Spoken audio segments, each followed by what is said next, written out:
I think it's pretty safe to say that one of the most mysterious characters in the Star Wars franchise has got to be Supreme Leader Snoke, portrayed by Andy Serkis. This is Mike Zero. If you guys are new to the channel, do make sure to subscribe to see future Star Wars content. Now, one thing that a lot of fans are really looking forward to in Episode 9 is, of course, exactly how J.J. Abrams is really going to tie everything together into the prequels and the originals, as well as EU/Legends material by cherry-picking from that part of the Star Wars franchise and actually reintroducing it under the Disney era of canon. So, looking at everything here, these past couple of weeks or so, we've been learning a whole lot more about this film when it comes to some of the set leaks, the set designs, the concept art and storyboard descriptions, etc., one of which has all to do with a big hint of Snoke's resurrection in Episode 9. Specifically, a description of around 4 Praetorian guards that appear to be an upgraded tier, with different designs guarding a large Bacta tank-like structure, with green fluid inside of it. The next goes over a closer view of the tank with an obscure face that looks to be very similar to that of Supreme Leader Snoke from The Last Jedi. However, no injuries are seen and the figure has blonde hair. The next goes over an even closer shot of the tank with an eye opening.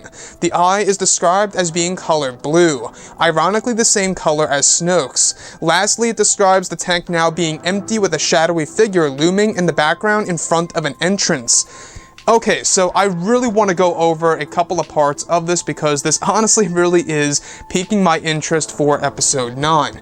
Now, this sounds like something that J.J. Abrams would do by having a lot of tricks up his sleeve and bringing in a lot of surprises and twists and turns in, of course, Episode 9. After all, he does believe in the whole mystery box format in the Star Wars franchise, something that he introduced in The Force Awakens and something that he will indeed close in Episode 9.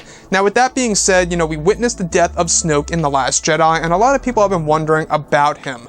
Why such a powerful figure would die so easily by the character of Kylo Ren. Now, sure, it was a way to pretty much evolve the character of Kylo into becoming his own master, and of course, running the First Order. Now, he's going to be Supreme Leader Ren in Episode 9.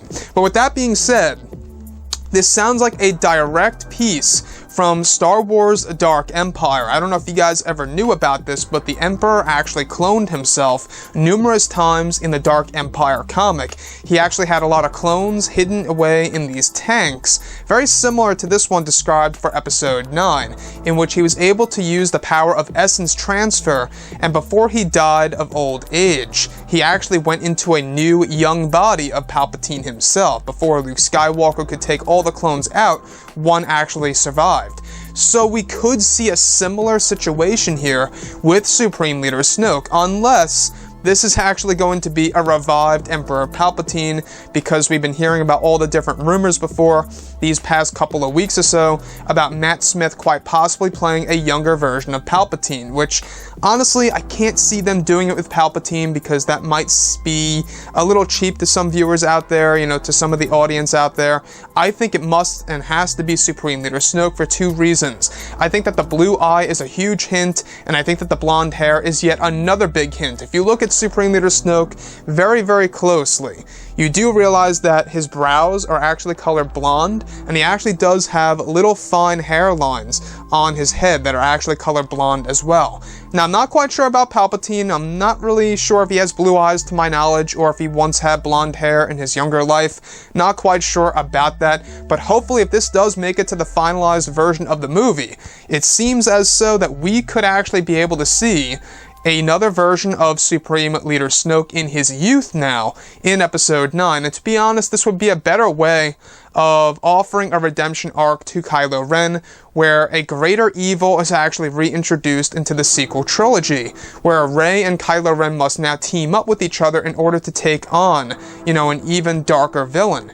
That, to me, is probably the best way to offer a redemption arc for Kylo Ren that would make the most sense, and would honestly make something a whole lot more different than that of Return of the Jedi.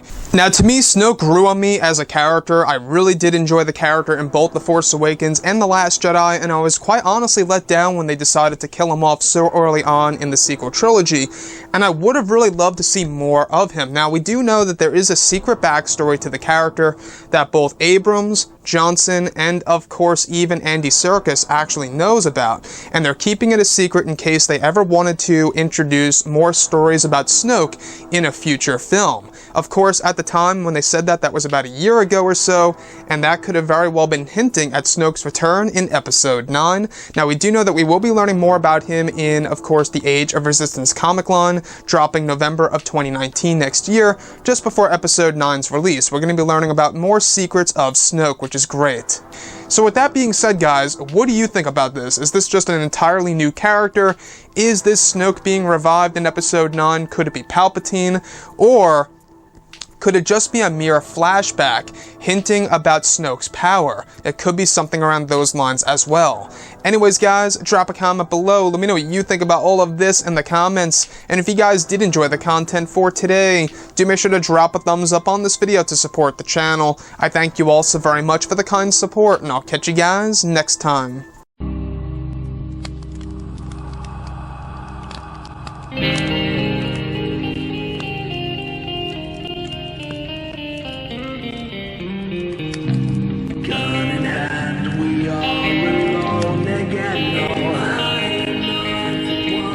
From night to morning.